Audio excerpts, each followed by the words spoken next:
போன காங்கிரஸை விரட்டி அடிக்கிறாயா என்ஆர் அவர்கள் வருகிறார். வீணா போன வைத்திலிங்கத்தை வேறு அடித்திட ஐயா என்ஆர் அவர்கள் வெற்றி சூழல் நமது வருகிறார்.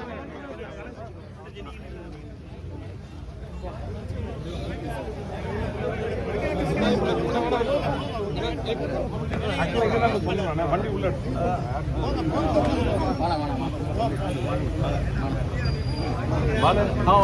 அந்த நோட்டுங்க நம்ம அச்சீவ் பண்ண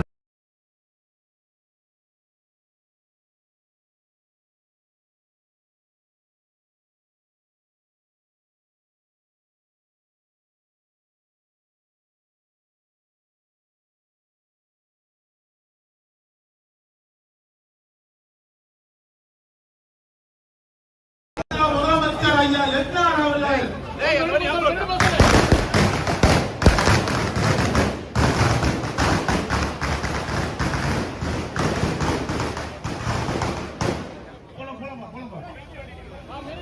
காணாத போன காங்கிரஸை விரட்டி அடிக்கிறாயா என்ஆர் அவர்கள் வருகிறார்.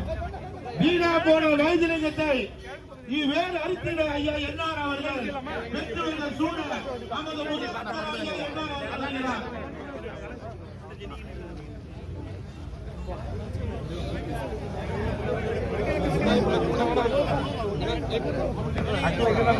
வண்டி உள்ள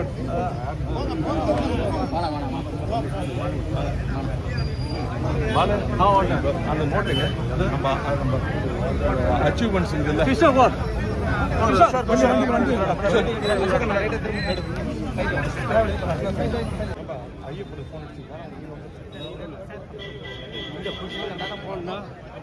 கொஞ்சம் நவருங்களா எல்லாம்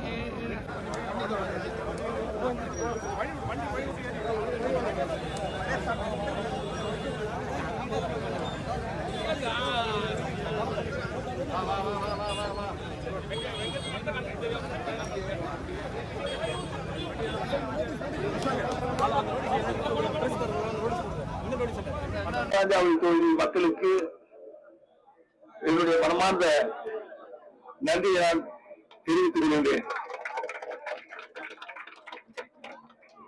இந்த கட்டாஞ்சாவடி தொகுதியிலிருந்து தேர்ந்தெடுக்கப்பட்டு முதல்வராக பொறுப்பேற்று நம்முடைய புதுச்சேரி மாநில வளர்ச்சிக்காகவும் புதுச்சேரி மாநில மக்களுடைய நலனுக்காகவும் பாடுபடுகின்ற ஒரு வாய்ப்பினை கொடுத்ததற்கு என்னுடைய மனமார்ந்த நன்றியை நான் மீண்டும் தெரிவித்துக் கொள்வேன். என்ன சொந்த தொகுதி தகராறு தொகுதிகள் அடிக்கடி வரலையே, இந்த பக்கம் வரலையே, அவெல்லாம் உள்ள இருக்கும்போது நம்முடைய தாய்மார்களுக்கு பெரிய கொஞ்சம் வருத்தம் இருந்தாலும் நான் புதுச்சேரியில் இருந்து கொண்டு இங்கேயே இருந்து கொண்டு நம்முடைய புதுச்சேரி மாநில மக்களுக்காக நம்முடைய தொகுதியின் மக்களுக்காக பல திட்டங்களை இந்த 5 ஆண்டு காலத்தில் கொண்டு வந்திருக்கின்றோம் என்று கூறுவதில் நான் மிகுந்த மகிழ்ச்சி அடைகிறேன். அது உங்களால் தான், நம்முடைய தட்டாஞ்சாவடி மக்களால் தான். நீங்கள் கொடுத்த வாக்குகள், பெற்ற வாக்குகள், அதனுடைய அடிப்படையில் பெற்ற வெற்றி, இந்த வெற்றியின் மூலமாக புதுச்சேரி மாநிலம் முழுவதற்கும் பல திட்டங்களை கொண்டு வந்து வளர்ச்சி செய்ததில் எனக்கு மிகுந்த மகிழ்ச்சி உண்டு. நம்முடைய தொகுதி மக்களுக்கு அந்த பெருமை அனைத்தும் நம்முடைய தொகுதி மக்களுக்கு சேரும் என்பது எந்தவித ஐயமும் இல்லை. நான் அடிக்கடி சொல்வேன், தட்டாஞ்சாவடி தொகுதி, கதிர்காமம் தொகுதி, இந்திராநகர் தொகுதி, இந்த 3 தொகுதிகளும் ஒன்றாக இணைந்த ஒரே தொகுதியாக கருதுவது உண்டு அப்படின்னு அடிக்கடி சொல்றது உண்டு. இந்த 3 தொகுதிகளை எல்லாம் கலந்து இருக்கும், ஒரே தொகுதியாக இருந்த பகுதி எல்லாம் இப்போ கலந்து இருக்கும். அப்ப நான் சொல்லுவேன், இந்த 3 தொகுதி ஒன்றாக இணைத்து நான் சொல்லுவது பேசுவது வழக்கம். அதனுடைய அடிப்படையில் இன்று மறுபடியும் இந்த சட்டமன்ற தேர்தலை நாம் இங்கே சந்திக்க வந்திருக்கின்றோம். அகில இந்திய என்ஆர் காங்கிரஸ் பேர் இயக்கத்திற்கு ஒரு பெருமை சேர்க்கின்ற அளவிற்கு மீண்டும் வெற்றியை தந்து நம்முடைய புதுச்சேரி மாநிலத்துடைய வளர்ச்சியில் மீதம் இருக்கின்ற பணிகளை செய்வதற்கு ஒரு வாய்ப்பை மீண்டும் வழங்க வேண்டும். ஏன்னா நிறைய பணிகள் செய்திருக்கிறோம். 5 ஆண்டுகள்ல நிறைய பணிகள் செய்திருக்கணும் புதுச்சேரி மாநிலம் வளர்ச்சிக்காக. அது அதுல சிறிய சிறிய திட்டங்களுடைய முழுமை பெறாமல் இருப்பதை நீங்கள் அனைவரும் நன்றாக அறிவீர்கள். அதனை அத்தனையும் முழுமையடை செய்ய வேண்டியது நம்முடைய கடமை.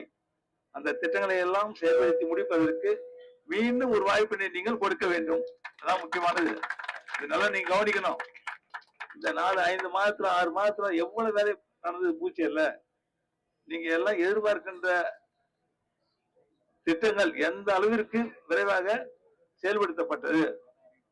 அப்படி செயல்படுத்தப்பட்டு வரும் பொழுது ஒரு சில பணிகள் தேர்தல் வந்ததன் காரணமாக தேர்தல் சமயத்தை செய்ய முடியாது. சிலதெல்லாம் எலெக்ஷன் போடுன்னு சொல்லுவாங்க, அதனால நம்ம செய்ய முடியாது. அதெல்லாம் நிறுத்தி வச்சிருக்கோம். மறுபடியும் வந்து செய்யணும். வேற யாரும் செய்ய முடியுமா என்னன்னு தெரியாது. அவங்களுக்கு வரவங்களுக்கு என்ன வர முடியுமான்னு நினைக்கிறவங்களாம் தெரியாது. அப்போ நாம தான் அந்த திட்டங்கள் எல்லாம் முழுமையாக செயல்படுத்த வேண்டும். அதற்கு நம்முடைய தட்டாஞ்சாவடி தொகுதியிலிருந்து மீண்டும் ஒரு வாய்ப்பினை நீங்கள் வழங்க வேண்டும். அதிகமாக ஜக்கு சின்னத்தில் வாக்களித்து வழங்க வேண்டும். இது நல்லா தெரியும். முதல்ல யார் இந்த தட்டாஞ்சாவடி தொகுதியில என்னால் போட்டியிட முடியவில்லை என்று எண்ணும் பொழுது அப்ப யார் நிறுத்தணும்? நம்முடைய தம்பி அசோக் ஆனதை நிறுத்தணும். இந்த தொகுதி உன்னுடைய தொகுதி தான், நீ தான் பார்த்து கொள்ள வேண்டும். மக்களுடைய வளர்ச்சிக்கான திட்டங்கள் பணிகளை முழுமையாக செயல்படுத்தி தர வேண்டும் அப்படின்னு சொல்லிட்டு யார் நிறுத்தணும்? முதல்ல நம்முடைய தம்பி அசோக் ஆனந்த். அதன் மூலமாக நம்முடைய மக்கள் அனைவரும், தொகுதியை சார்ந்த மக்கள் அனைவரும் பாராட்டுகின்ற அளவிற்கு அவர் மீது அன்பு வைத்து அந்த பணிகளை எல்லாம் அவர் வருடந்தோறும் செய்து முடித்து கொண்டு வந்தார். நல்லா தெரியும், நல்லா தெரியும்.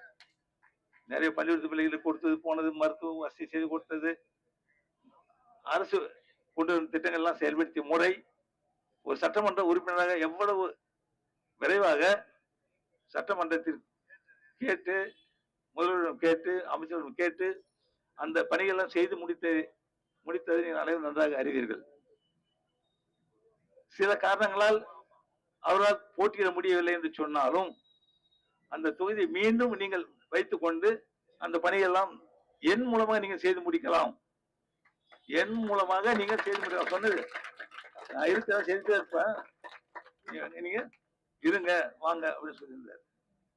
அப்போ மீண்டும் தேர்தலில் போட்டியிட்டு தட்டாஞ்சாவடி தொகுதி முதலில் தொடங்கியது தட்டாஞ்சாவடி அந்த தொகுதியிலே போட்டியிட்டு வெற்றி பெற்று முதல்வராக பொறுப்பேற்று அந்த பணியெல்லாம் செய்து கொண்டு வருகின்றோம். முழுமையான பணிகள். மீண்டும் அவர் வருவார். மீண்டும் அவருக்கு போட்டியிடுவார். விரைவிலேயே அவர் இங்கே மீண்டும் போட்டியிடுவார். தேர்தல் களத்தில் அவர்கள் போட்டியிடுவார், வெற்றி பெறுவார். உங்களுக்கு மீண்டும் அந்த பணியை எல்லாம் தொடர்ந்து செய்து கொண்டு வருவார். தெரியும். அப்போ இந்த தட்டாஞ்சாவடி தொகுதியினுடைய வளர்ச்சி, புதுச்சேரி மாநிலத்தின் வளர்ச்சி அத்தனையும் நீங்கள் போட்ட வாக்குகள் வாயிலாக நடைபெற்றுக் கொண்டிருக்கின்றது.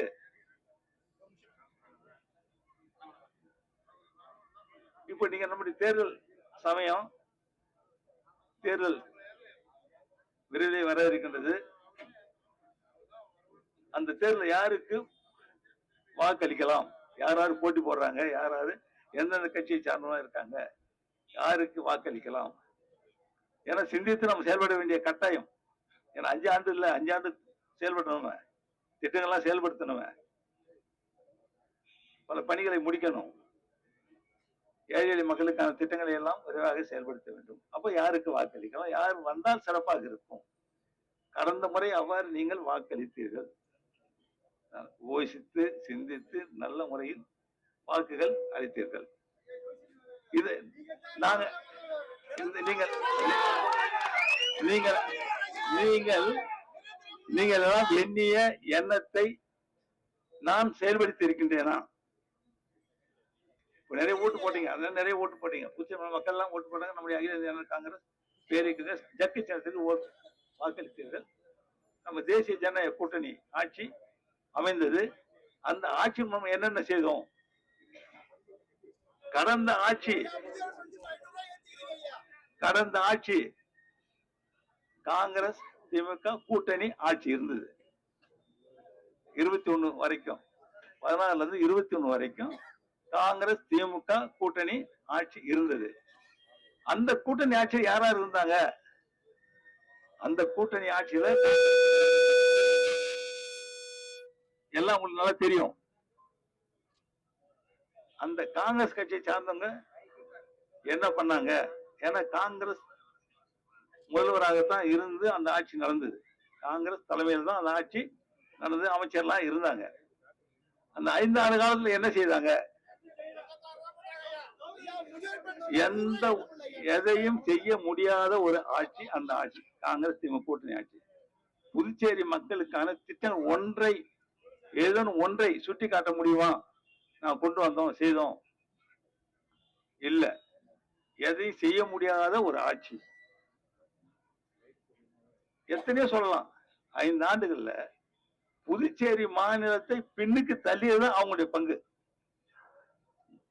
நல்ல வளர்ந்து கொண்டு வந்த புதுச்சேரி மாநிலத்தை பின்னுக்கு தள்ளியதுதான் ஒரு 20 ஆண்டு, 15 ஆண்டு, 20 ஆண்டு பின்னுக்கு தள்ளியதுதான் அவருடைய ஆட்சி. அப்ப அந்த ஆட்சி யாருக்கு? இங்க வந்து கேட்கிறாங்க, புதுசா வந்திருக்காங்கல்ல, காங்கிரஸ் கட்சி சார்பாக வாக்குகள் சேகரித்துக் வருகின்றார்கள். லோக்சபாவுக்கு, பாராளுமன்றத்துக்கு அனுப்பி வைத்தவர் இடையிலேயே அங்கிருந்து இங்க வந்திருக்காரு. இங்க இருக்கும்போது என்ன செஞ்சாங்க? இங்க இருக்கும்போது 5 ஆண்டுகள்ல என்ன செஞ்சாங்க அந்த ஆட்சியில? ஏன்னா காங்கிரஸ்ல வந்து இருக்காரு. அப்போ என்ன செய்தாங்க? கேட்க வேண்டிய கேள்வி. ஒன்றையும் செய்யவில்லை. அந்த நிலை நீடிக்கலாமா? அது போன்ற நிலை இருக்கலாமா புதுச்சேரி மாநிலத்திற்கு? புதுச்சேரி மாநிலத்தை வளர்ச்சியில் கொண்டு வர வேண்டும் என்று நினைத்துக் கொண்டே செயல்படுகின்ற ஒரு ஆட்சி தான் நமக்கு வேண்டும். புதுச்சேரி மாநிலத்துக்கான நிதியை பெற்று வந்து அதை முழுமையாக செலவிட்டு புதுச்சேரி மாநிலத்தை வளர்ச்சி செய்கின்ற ஒரு ஆட்சி தான் நமக்கு வேண்டும். அந்த ஆட்சி தான் நம்முடைய ஆட்சி, தேசிய ஜனநாயக கூட்டணி ஆட்சி. கடந்த 5 ஆண்டுகள் நம்ம என்னென்ன செஞ்சிருக்கோம்? கடந்த 5 ஆண்டுகள்ல நம்முடைய தேசிய ஜனநாயக கூட்டணி ஆட்சி என்னென்ன செய்தது? எப்படி செய்தது? இந்த 4-5 மாதத்தில் எத்தனை திட்டங்களை எல்லாம் செயல்படுத்தியது? நீங்க பார்க்கலாம். முதியோர் உதவித்தொகை, ஏழை எளிய மக்களுக்கு, வயதானவர்களுக்கு, முடியாதவர்களுக்கு கொடுக்கப்படுகின்ற முதியோர் உதவித்தொகை. அந்த உதவித்தொகையை ஒரு 5 ரூபாய் கூட அவர்களால் உயர்த்தி கொடுக்க முடியவில்லை. அந்த காங்கிரஸ் திமுக ஆட்சியில ஒரு 5 ரூபாய் கூட அவர்களால் உயர்த்தி கொடுக்க முடியவில்லை. ஆனா நம்முடைய ஆட்சி வந்தா நாங்க என்ன சொன்னோம்? முதியோர் உதவித்தொகை உடனடியாக உயர்த்தி கொடுப்போம், முடியாதவர்களுக்கான உதவித்தொகையை உயர்த்தி கொடுப்போம், மாற்றுத்திறனாளிகளுக்கான உதவித்தொகையை உயர்த்தி கொடுப்போம் சொன்னோம். செய்தோமா? செய்து முடித்திருக்கின்றோமா? இன்றைக்கு இந்த 5 ஆண்டு காலத்தில் முதலில் ஒரு 500 ரூபாய் எல்லோருக்கும் உயர்த்தி கொடுக்கப்பட்டது. பிறகு இப்பொழுது ஒரு 500 ரூபாய் உயர்த்தி கொடுக்கப்பட்டு இருக்கின்றது. அப்ப 1000 ரூபாய் கொடுத்துருக்கிறோம். 5 ரூபாய் கொடுக்க முடியும் 5 ஆண்டுல. ஆனா 5 ஆண்டு நம்ம 1000 ரூபாய் உயர்த்தி கொடுத்திருக்கிறோம். இந்த முதியோர் உதவித்தொகை நீங்க மற்ற மாநிலம் ஒப்பிட்டு பார்க்கும்போது நம்ம எந்த அளவிற்கு இந்த முதியோர் உதவித்தொகை நம்முடைய மக்களுக்கு பயனுள்ளதாக இருக்கின்றது என்பதை நீங்கள் எண்ணி பார்க்கலாம். பயனுள்ளதாக இருக்கிறது என்பதை நீங்க எண்ணி பார்க்கலாம். ஒன்று முதியோர் உதவித்தொகை, மாற்றுத்திறனாளிகளுக்கான உதவித்தொகை. அடுத்து நீங்க அரிசி கொடுப்பீங்களா? நல்லா அரிசி கொடுப்பீங்க, அந்த அரிசி உங்களால கொடுக்க முடியுமா? அவங்க எல்லாம் யாரும் கொடுக்க, நீங்க கொடுப்பீங்களா அப்படின்னு கேட்டாங்க. காசு போடுறோமா அதுக்காக வாங்கிங்க அப்படின்னு சொன்ன. இல்ல நீ அரிசியா கொடுன்னு கேட்டாங்க. அந்த அரிசியை கொடுக்க முடியுமா அப்படின்னு. அந்த அரிசியை கொடுத்து, இலவச அரிசியை கொடுத்து நம்முடைய ஆட்சிதான், இந்திய தேசிய ஜனநாயக கூட்டணி ஆட்சிதான். 20 கிலோ 10 கிலோ இலவச அரிசி இப்பொழுது வழங்கப்பட்டு வருகின்றது. இதையும் தாண்டி இப்பொழுது 2 கிலோ கோதுமை அதோடு இணை சேர்த்து கொடுக்கப்படுகின்றது. அரிசி, கோதுமை இரண்டையும் கொடுக்கின்றோம். இது முதியோர்களுக்கு 2 பேருக்கு முதியோர் உதவி பெறுகின்றவர்களுக்கு இந்த அரிசியும் இந்த கோதுமையும் சாப்பாட்டிற்கு போதாதா? நிச்சயமாக அந்த ஒரு தனி நபருக்கு போதும், நிச்சயமாக போதும். இன்னைக்கு கூட ஒரு சொன்னாரு என்கிட்ட பேசும்போது, காலையில் யாரும் பேசியிருந்த ஒருத்தர், நீ கொடுக்குற பணத்துல எனக்கு ஒரு 3000 ரூபாய் கிடைக்குது, எங்க வீட்டுக்காரங்க ஒரு 3000 ரூபாய் கிடைக்குது, 6000 ரூபாய் நீங்க அரிசி கொடுக்குறீங்க 2 கிலோ போதுமா? நீ தான் சொன்னீங்களா? அவர் நிக்கிறார், அவர் தான் சொன்னாரு, எங்க நிம்மதியா சாப்பிட்றேங்கன்னாரு. நிம்மதியா சாப்பிட்றோம்னாரு. ஏன்னா அவர் யாரும் எதிர்பார்க்க, குடும்பத்துல யாரும் வீட்டுல பிள்ளையோ பெண்ணோ மருமகளோ எப்படி கொடுப்பாங்களும் கொடுங்க, நீ கூட கஷ்டம் நிம்மதியா சாப்பிட்றேங்கன்னாரு. அதுதான் மகிழ்ச்சி, அதுதான் சந்தோஷம். ஒரு ஆட்சியில இது மாதிரி சொல்றதுதான் கேட்கிறதுதான் சந்தோஷம். இந்த ஆட்சி அதை செய்து கொண்டிருக்கிறது. முதியோர் உதவித்தொகை உயர்த்தி கொடுத்தது, இலவச அரிசி கோதுமை இவற்றையெல்லாம் உணவு வழங்கப்பட்டு வருகின்றது. இது இல்லாம நீங்க பண்டிகை காலத்துல என்ன கொடுப்பீங்களா அப்படின்னு கேட்டாங்க. பண்டிகை காலத்துல கொடுப்பீங்களான்னு கேட்டாங்க. 75,000 ரூபாய் கொடுக்க முடியல. 750 ரூபாய்க்கு பொங்கல் பரிசு கொடுத்தோமா இல்லையா? 750 ரூபாய்க்கு பொங்கல் பொருட்கள் கொடுத்தோம். அதோடு 3000 ரூபாய் கொடுத்தோம். ஒவ்வொரு கணக்குல ஒரே நாள் 3000 கொடுத்தோம். ஒவ்வொரு கணக்குல 3000 ரூபாய் பொங்கல் பரிசாக ஒவ்வொருவருடைய கணக்கிலும் 3000 போடப்பட்டது. வந்ததா இல்லையா? எல்லா குடும்ப அட்டைக்கும் போடப்பட்டது. எல்லா குடும்ப அட்டைக்கும் போடப்பட்டது. துணிகள் வழங்கப்பட்டது. துணிக்கான பணம் போடப்பட்டது. தாழ்த்தப்பட்ட மக்களுடைய துணிகளுக்கான பணம் போடப்பட்டது. எல்லா கணக்குல போய் சேர்ந்துடும். முதியோர் உதவித்தொகை எல்லாம் அறிவித்த மறுநாளே அந்த உயர்த்து கொடுக்கப்பட்டது சென்றது. ஒரு புதிய திட்டத்தை கொண்டு வந்தோம். எந்த ஒரு நிதி உதவியும் பெறாத, அரசுடைய உதவிகள் பெறாத குடும்ப தலைவிக்கு 1000 ரூபாய் அப்படி அறிவிச்சோம். அதை கொடுத்தமா இல்லையா?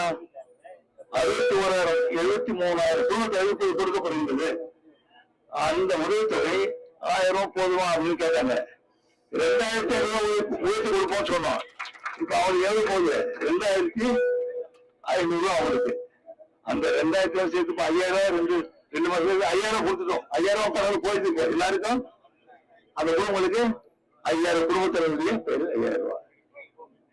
இன்னொன்றையும் கொண்டு வந்தோம். பெண் குழந்தை பிறந்தால் 50,000 வயிற்று வழங்கப்படும். ஏன்னா பெரும்பாலும் பொண்ணா கஷ்டப்படுவாங்க, சிரமப்படுவாங்க.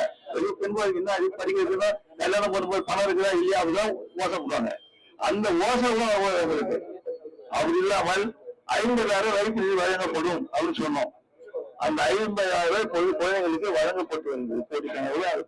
குழந்தைகள் பெயர்ல வயிற்றுல வைக்கப்பட்டு 18 ஆண்டு வயது முடிந்த பிறகு அவர்களுக்கு சுமார் 3 லட்சம் அளவுக்கு கிடைக்கும். அந்த பணத்தை வைத்து திருமணம் செய்து கொள்ளலாம், படிக்க வைக்கலாம். அப்ப அந்த திட்டம் பெண்களுக்கான, பெண் குழந்தைகளுக்கான ஒரு பாதுகாப்பு திட்டம். பெண்களுடைய பாதுகாப்பை உறுதி செய்கின்ற ஒரு அரசு தான் நம்முடைய அரசு. இந்த மாதிரி எத்தனையோ நலத்திட்டங்கள் நம்முடைய அரசால் எத்தனையோ நலத்திட்டங்கள் செயல்படுத்தப்பட்டு வருகின்றது. நிறைய இருக்கும், நிறைய திட்டங்கள் இருக்குது. வங்கி கணக்குல சென்றடையும். இது ஒரு பக்கம் நலத்திட்ட உதவிகளை செய்து வருகின்ற ஒரு சிறந்த அரசு. இந்தியாவின் முதல் மாநிலம் நம்முடைய மாநிலம். நலத்திட்ட உதவிகள் செய்து வருவதில் இந்தியாவிலேயே முதல் மாநிலமாக திகழ்ந்தது நம்முடைய ஆட்சி, நம்முடைய மாநிலம். அது நம்ம பெருமையில நம்மளுக்கு பெரிய பெரிய பெருமை. ஒரு சிறிய மாநிலம் இந்தியாவிலேயே முதல் மாநிலமாக நலத்திட்ட உதவி செய்து வந்து கொண்டிருக்கின்றது. இது நான் சொல்ல, மத்திய அரசு சொல்றாங்க.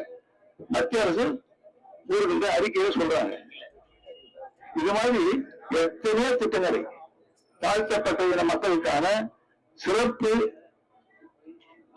கூறு நிதி 16% ஒதுக்கி அந்த தாழ்த்தப்பட்ட இன மக்களுக்காக முழுமையான அனைத்து திட்டங்களையும் இந்த அரசு செயல்படுத்தி வருகிறது. கல்விக்கு இலவசமாக அதாவது எல்கேஜி படிக்கிறதுல இருந்து அவங்க எந்த கல்வியில் எங்க சென்று படித்தாலும் அந்த நிதி உதவியை முழுமையாக கட்டணம் முழுமையாக அரசு முழுமையாக செலுத்தப்பட்டு வருகிறது. அந்த பிள்ளைகளுக்கு இலவச பேச எங்க வேணாலும் படிக்கலாம். அவங்க எந்த கல்வியில் படிக்கலாம், எந்த கல்வி படித்தாலும் படிக்கலாம். அதே மாதிரி மீனவ சமுதாய மக்கள் கொண்டு வந்திருக்கிறோம். மீனவ சமுதாய மக்களுக்கு அதே திட்டத்தை இப்போது அரசு செயல்படுத்தி இருக்கின்றது. சுமார் 126 கோடி ரூபாய் விவசாய மக்களுக்காக நிதி ஒதுக்கி அரசு செயல்பட்டு வருகிறது. பல திட்டங்களுக்கு செய்து வருகின்ற அவங்களுக்காக பல திட்டங்கள் இந்த அரசு செயல்படுத்தி வருகின்றது. அடுத்து கல்வி வீடு கட்டுகின்ற திட்டம், அவங்களாம் 2 லட்சம் கூட போடும். நம்ம ஆரம்பிச்ச 40,000 ரூபாயில இருந்து 2 லட்சம் வந்து ஆரம்பித்தோம். அதை கூட அவங்களால கொடுக்க முடியல.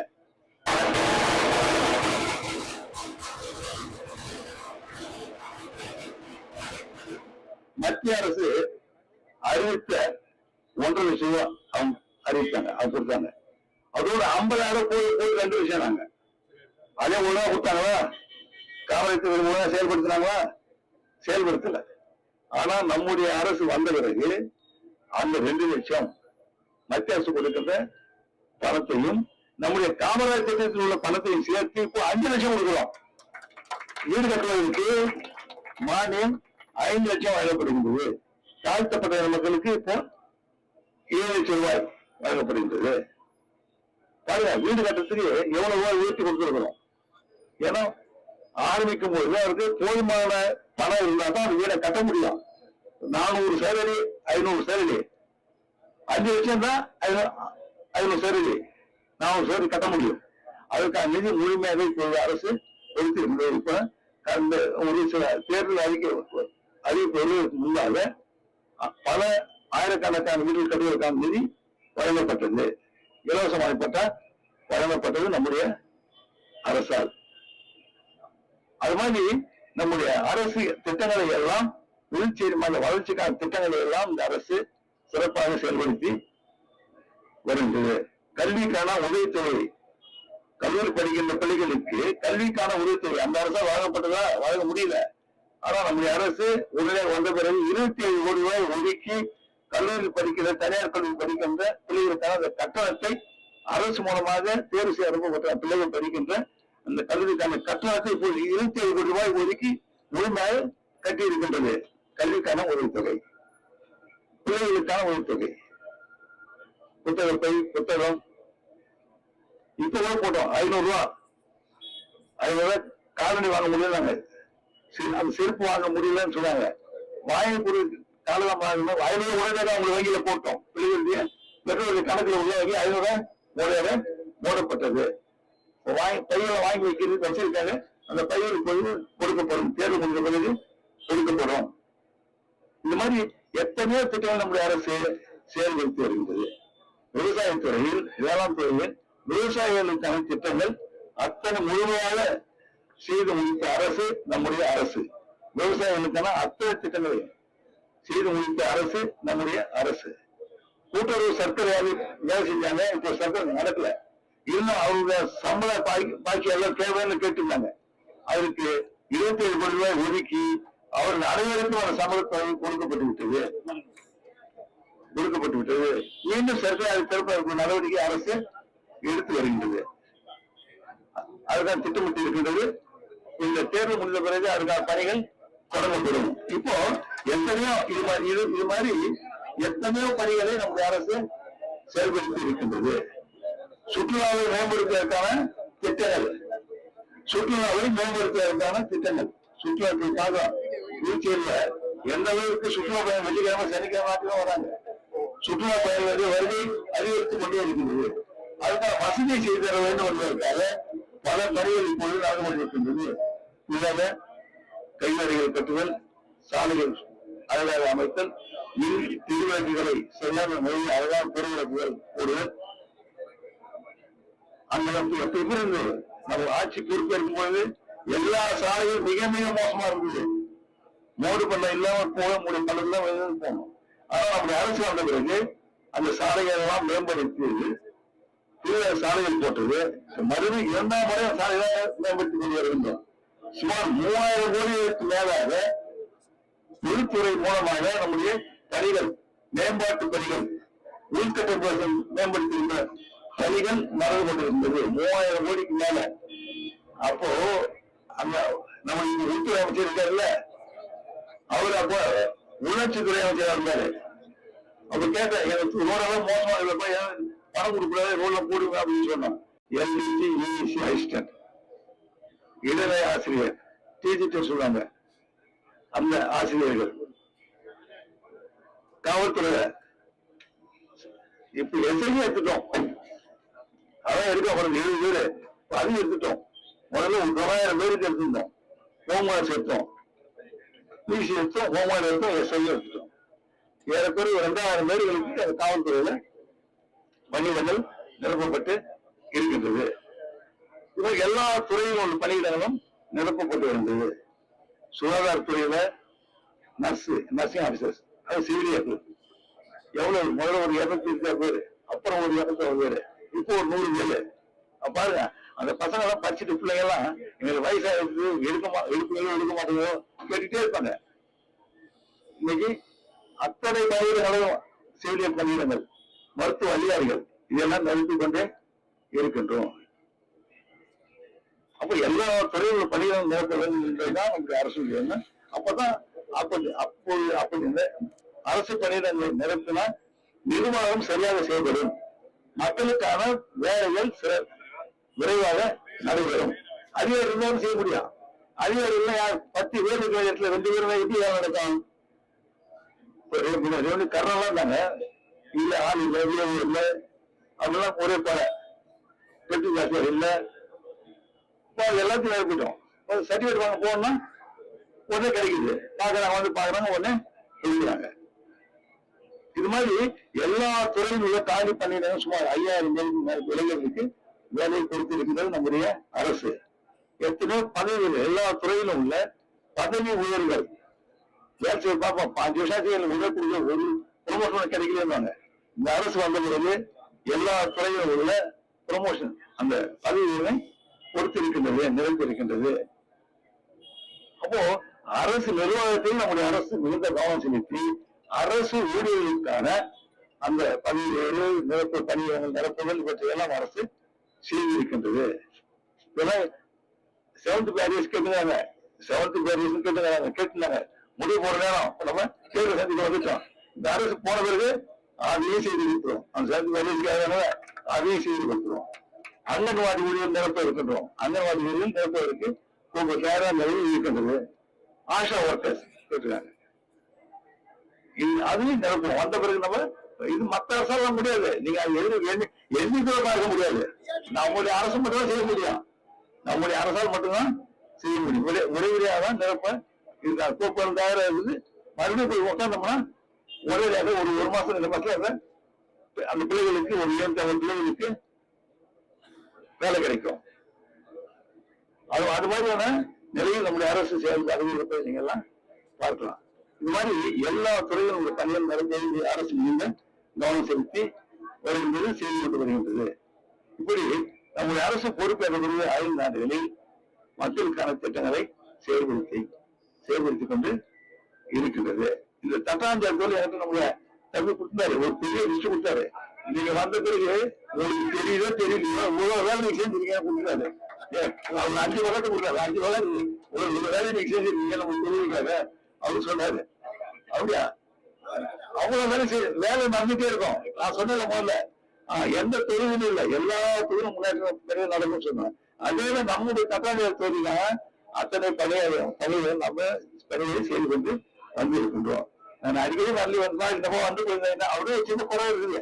நான் இல்லைன்னு நான் மறுக்க முடியாது. ஆனா அடிக்கடி போவேன். இந்த சாயலாம் போய் கல்யாணத்துக்கு போறது வரது சுத்திட்டே இருப்பேன். ஆனா நடந்து போய் பார்த்து பேசிருக்க மாட்டேன் சொல்லுவாங்க, தந்துருக்கலாமா அப்படின்வாங்க. அந்த குறையும் போக்கப்படும்.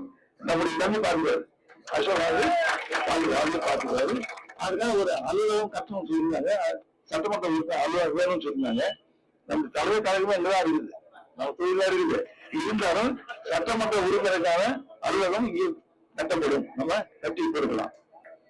நம்முடைய தேர்தல் சமயத்தில் கொடுக்கப்படுகின்ற வாக்குறுதியை நிறைவேற்றுகின்ற அரசு நம்முடைய அரசு. புதிதாக இந்த தேர்தல் சமயத்திலும் புதிதாக வாக்குறுதிகளை கொடுக்கும். மக்களுடைய முன்னேற்றத்திற்கான திட்டங்கள் வாக்குறுதியை இந்த அரசு கொடுக்கும். அப்படி கொடுக்கும்போது அதை நிறைவேற்றுகின்ற ஒரு அரசாகத்தான் இந்த அரசு இருக்கும், வரும். இந்த அரசு வரும். ஆனால் இங்கே நிக்கிறவங்க யாராவது பாருங்க, தேர்தலில் போட்டியிடுற யாராவது பாருங்க. ஒருத்தர் பாராளுமன்ற உறுப்பினர் தேர்வு செய்யப்பட்டு 2 வருஷம் ஆச்சு, இந்த 3 ஆண்டு இருக்குது. அவங்க இருக்காங்க வந்தாரு தெரியல. ஏன் அந்த போட்டி அவங்களுக்கும் ஒரு பெரிய போட்டி.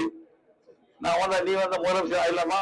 அப்ப ஒருத்தவங்க போட்டி எப்படி பாருங்க, ஒரு கூட்டணி சரியா செய்ய முடியல அவங்களால, ஒரு கூட்டணி சரியா வைத்து கொள்ள முடியல. திமுக போறது, இவங்க போறாங்க, இவங்க போற திமுக போறாங்க, எல்லாம் போடுறாங்க. அப்ப யாரு முதல்ல, யாரு என்ன, யாரு ஆட்சி வருது? எவ்வளவு பெரிய குழப்பம், எவ்வளவு பெரிய போட்டி, எவ்வளவு பெரிய ஆசை. ஒரு பொறுப்பான நிலையில பாராளுமன்ற உறுப்பினரை தேர்வு செய்து அனுப்பிச்சிருக்கோம் நம்மளுடைய பூச்சி. அவர் திரும்பி இங்க வந்து போட்டி போட்டு அவங்களுக்குள்ளே போட்டு இவர் போடுவாரு, அவர் போடுவாரு, நாம இல்லைன்னா அவர் போடுவாரு, அது என்ன நாம வருவோங்க. அது மாதிரி போட்டிக்கு மேல மறுபடியும் தேர்தலில் போட்டி இருந்தார். அவரே வந்து ஏன்னா அவரே கட்சி தலைவர், அவரே கவனம் போட்டுக்கலாம், போட்டு மற்றவங்க ஏமாத்திட்டார். அதான் சொல்லலாம், மற்ற கட்சிகள் ஏமாத்திதான் சொல்லலாம். நீங்க பாக்கலாம், கூட்டணி கட்சியாரையும் ஏமாத்திட்டாரு, அவரும் கட்சியாரையும் ஏமாத்திட்டாரு. வேற ரொம்ப ரொம்ப ஆசையா இருந்தாரு, அவருக்கு அந்த இடம் இல்ல. ஏன்னா போட்டி வந்த போது இல்ல, போட்டி வந்திருந்தேன் அந்த ஒரு எண்ணம் அதான் அவருக்கும் இல்ல. கூட்டணியில் உள்ள கட்சி பாருங்க, நீங்க கம்யூனிஸ்ட் கட்சி சார்ந்த ஒரு அறிக்கை கொடுத்தாரு, பார்த்து 24 பார்த்தேன், செய்தித்தாள பார்த்தேன். சொன்னாங்க, இங்க எங்களுக்கு கட்சி கம்யூனிஸ்ட் கட்சி கொடுக்க எங்களுக்கு கூட்டணி கட்சியா வரணும், ஆனா கொடுக்கல, ஏமாத்திட்டாரு, அந்த கட்சியை ஏமாற்றி விட்டுருது. அப்ப என்ன சொல்லுறாரு அந்த வாசகத்தை பாருங்க. அதுக்கு அரசியல்வாதி என்ன சொல்றாரு நினைக்கிறேன், கம்யூனிஸ்ட் கட்சி தோழர் சலீமா அவர் சொல்லிதான் நினைக்கிறேன். அரசியல்ல ஒரு அதுக்கு அரசியல்வாதி அவர் சொல்லுவார். அவர் எவ்வளவு வேதனை இருக்கும் அந்த வார்த்தையை அவர் சொல்றாருன்னா, அந்த கட்சி கூட்டணி கட்சியை சார்ந்து எவ்வளவு வேதனை இருக்கும். அப்ப எப்படி ஏமாத்திருக்கணும்? அப்படி ஏமாற்றுவதுதான் அரசியல். அவங்க பாரு நினைச்சு பாருங்க, நீங்க அவங்க எவ்வளவு வேதனையோ அதை சொல்றாங்கன்னு சொன்னா கொடுக்க நியாயம் கிடைக்குன்னு அவங்களுக்கு கேட்டாங்க. எதுவுமே நியாயமே இல்லையா, அப்புறம் நாங்க இப்படி நியாயத்தோடு பேச முடியாது. எங்க நியாயன்றதே கிடையாது, எப்படி அவங்களுக்கு கொடுப்போம்? எங்க கட்சியிலே நான் ஏதாவது கூட்டணி கட்சி நியாயத்தை கொடுக்க முடியும்? அந்த கட்சியிலே கூட்டணி, அந்த கட்சியிலே அவங்களுக்கு இல்ல, ஒரு நியாயத்தை பார்க்கல. அப்போ இது கூட்டணி கட்சியா எப்படி கொடுக்க முடியாது? அப்போ அந்த கம்யூனிஸ்ட் கட்சியை சார்ந்த நண்பர்கள் ஏமாற்றி இருக்கின்றார், ஏமாற்றப்பட்டு விட்டார். அதான் அந்த வேலையான ஒரு அறிக்கை அவங்க வெளியிடுறாங்க. அப்படிப்பட்டவர்கள் இந்த தேர்தல் நம்முடைய சட்டமன்ற போட்டிட்டு பாராளுமன்ற உறுப்பினர் நம்பி எவ்வளவு ஓட்ட போட்டாங்க ஜனங்க, எவ்வளவு ஓட்ட போட்டாங்க, போட்டுட்டு பாராளுமன்றத்துக்கு போனாரு. அவ்வளவு ஓட்டு போட்டவங்க ஏமாத்தி சட்டமன்றத்துக்கு வந்திருக்கு. அப்படி என்ன அர்த்தம்? நீங்க நினைச்சு பாருங்க, எல்லாம் நம்முடைய மக்களை நினைச்சு பாருங்க, எப்படிப்பட்டவங்க என்ன நிலையில வராங்க, என்ன எண்ணத்துல வராங்க, அதை நம்ம நினைச்சு பார்க்கணும். அப்படிப்பட்டவர்கள் போ இங்க தேர்தல நிக்கிறாங்க. நம்ம நிறைய செய்திருக்கோம், மாநிலத்தில் நிறைய செய்திருக்கோம், செய்து கொண்டே வருகின்றோம். மாநில வளர்ச்சிக்காக மத்திய அரசுடைய நிதியை பெற்று செய்து கொண்டிருக்கின்றோம். மத்திய அரசு நிதியை நாம் பெறுவோம். ஏறக்குறைய 13,500 கோடி ரூபாய் அளவிற்கு ஒவ்வொரு ஆண்டும் நம்ம நிதி அறிக்கை பட்ஜெட் போடுறோம். நிதி அறிக்கை பார்த்தா தெரியும் உங்களுக்கு. 5 ஆண்டு எவ்வளவு ஆச்சு? 50,000 கோடிக்கு மேல நாம பட்ஜெட் போட்டுருக்கோம். அவங்க போட்ட பட்ஜெட் 30,000 கோடி எனக்கு போட்டு நினைக்கிறேன். அந்த 5 நம்ம 50,000 கோடி மேல போடுறோம். அப்ப பாருங்க, நம்முடைய ஃபியூச்சர் வளர்ச்சிக்காக எப்படி மத்திய அரசு நிதியை பெற்று நாம் நம்முடைய மக்களுடைய வளர்ச்சிக்காக அதை செய்வோம், திட்டம் தீட்டு செயல்படுத்தி வருகின்றோம். வேற வேலை செய்ய முடியாது, நம்ம தான் செய்ய முடியும். நம்ம கட்சி ஆட்சி வரும்போதுதான் செய்ய முடியும், இதெல்லாம் செய்ய முடியும். சொல்லுவாங்க, நீங்க வந்தா தாங்க இது மாதிரி செய்ய முடியும், வாங்க நீங்க விட்ட பரிசு. நான் அடிக்கடி சொல்லுவேன், இவங்க எல்லாம் வரணும், நிக்கணும், போகணும், பொறுப்புலாம் எடுத்துணும் சொல்லுவாங்க. சொல்லுவாங்க, இதுல இப்ப இருந்து விட்டு போன திட்டம் செயல்படுத்தி போங்க அப்படின்னு. அப்ப அந்த விட்டு போன திட்டங்களை எல்லாம் மறுபடியும் செயல்படுத்த வேண்டும். அது நம்முடைய அரசு பொறுப்பேற்க வேண்டும். நம்முடைய அரசு பொறுப்பேற்றால்தான் நாம் மத்திய அரசு நிதியை பெற்று நம்முடைய முழுமையாக செலவிட்டு உயிர்ச்சேர்ந்த வளர்ச்சியை நம்ம கொண்டு வர முடியும். நம்முடைய ஃபியூச்சர் வளர்ச்சி தான் நமக்கு முக்கியம், வேற எதுவும் முக்கியம் இல்லை.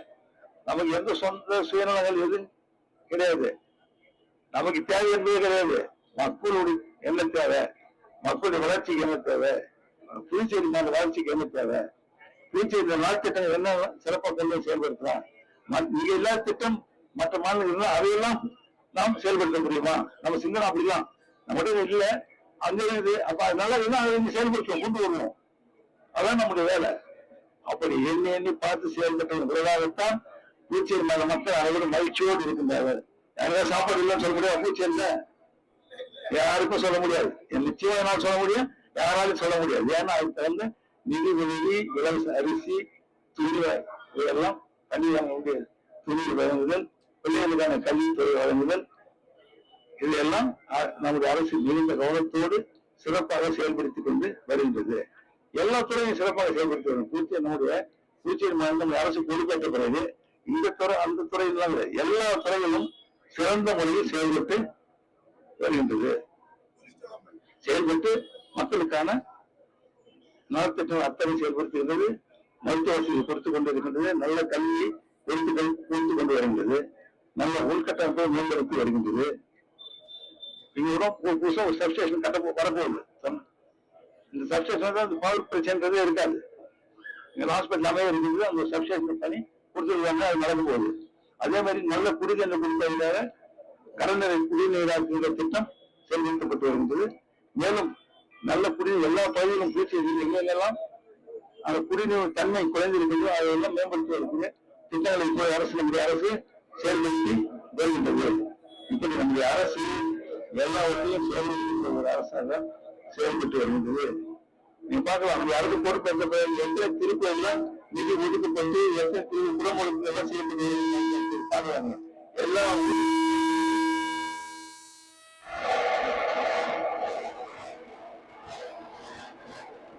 எல்லா ஊர்ல திருப்பதி எல்லாம் திருப்பதி குடமுழுக்கு எல்லாம் செய்யப்பட்டு வருவதை பார்க்கலாம். அது ஆன்மீக நண்பர்களுக்கு மகிழ்ச்சி. நம்முடைய ஜாதி மத காரணங்களில் தேர்ந்தெடுத்த ஒரு அரசு தான் நம்முடைய அரசு. எல்லா மக்களுக்கும் செல்வந்த மக்களுக்கு, தாக்கங்களுள்ள மக்களுக்கு, தொழிலுக்கு, நெசவாளர்களுக்கு, இப்படி அனைவருக்கும் உள்ள திட்டங்களை எல்லாம் செயல்படுத்துகின்ற அரசு நம்ம. இது யாரும் எந்த வித்தியாசம் அரசு பார்க்க கிடையாது. இந்த அரசு எந்த வித்தியாசம் யாருக்காலும் பார்க்க கிடையாது. எல்லோருக்கும் எல்லாம் செய்து கொடுக்கின்ற ஒரு அரசு தான் நம்முடைய அரசு. ஆனால் இந்த அரசு மீண்டும் பொறுப்பேற்க வேண்டும். மீண்டும் இந்த தொழிலிருந்து தேர்ந்தெடுக்கப்பட வேண்டும். இந்த தொழில் தேர்ந்தெடுக்கப்பட்ட முதல்வராக இருந்து மறுபடியும் எல்லாத்தையும் செயல்படுத்த வேண்டும். புதுச்சேரி மாநில அரசு கொண்டு வர வேண்டும். மேலும் பல திட்டங்களை கொண்டு வர வேண்டும். அதுக்கெல்லாம் நீங்கள் அனைவரும் மீண்டும் ஜக்கி சின்னத்தில் வாக்களிக்க வேண்டும். ஜக்கி சின்னத்தில் வாக்களிக்க வேண்டும். நான் சொல்றது மாதிரி நான் முதல்ல சொல்லியிருக்கேன். ஜக்கி சின்னத்தில் வாக்களிக்க வேண்டும். நம்முடைய நண்பர் தம்பி அசோக் ஆனந்த் அவர்கள் இங்கிருந்து எல்லா திட்டங்களையும் செயல்படுத்திக் கொண்டு வருவார். நானும் அஞ்சு வருவேன். சட்டமன்றமும் கட்டப்படுவேன். சட்டமன்ற அலுவலகம் கட்டப்படுது. நிறைய திட்டம் செய்வோம். எல்லா திட்டமும் மேம்பாட்டு பணியாளர் திட்டங்கள் இந்த அரசால் விரைவில் செயல்படுத்த அரசு பொறுப்பேற்றது. நம்முடைய அரசால் அந்த திட்டங்களை தான் இந்த அரசு செயல்படுத்துவதை கூறிக்கொண்டு இந்த நம்முடைய தொழில்நுட்பங்கள் முருகன் கம்யூனிஸ்ட் கட்சி இருந்து அப்ப அந்த கட்சியில் என்ன நிலையம் பாருங்க. கூட்டணி கட்சி சார்ந்தவர்கள் ஏமாற்றப்பட்டு விட்டது. இன்னும் ஒரு வேலையான ஸ்டேட்மெண்ட் அவர் கொடுத்துருப்பார், செலவு கொடுத்திருப்பார். அப்போ நம்மோடு இணைந்து நம்முடைய மக்களுக்காக பணியாற்றுவதற்காக இணைந்து இந்த சட்டமன்ற தேர்தலில் ஒழிப்பதற்காக ஜக்கி சேர்த்து வாக்குகள் பெற்று வாழ்க்கையை பெற்று தருவதற்காக வந்திருக்கின்றார்கள். அவர்களுக்கு இந்த மனமார்ந்த நன்றியின் வாழ்க்கையை நான் தெரிவிக்கிறேன். சிறப்பாக பணியாற்றுவேன். நாம் மீண்டும் வெற்றி பெற்றார்கள். மக்களுக்கு சிறந்த முறையில் பணியாற்றுவோம் என்று கூறி இந்த தொழிலை வெற்றி புதுச்சேரி மாநிலத்துடைய வெற்றி என்பதை கூறி அனைவருக்கும் அந்த மனமார்ந்த நன்றி வாழ்த்துக்கள். நன்றி, வணக்கம்.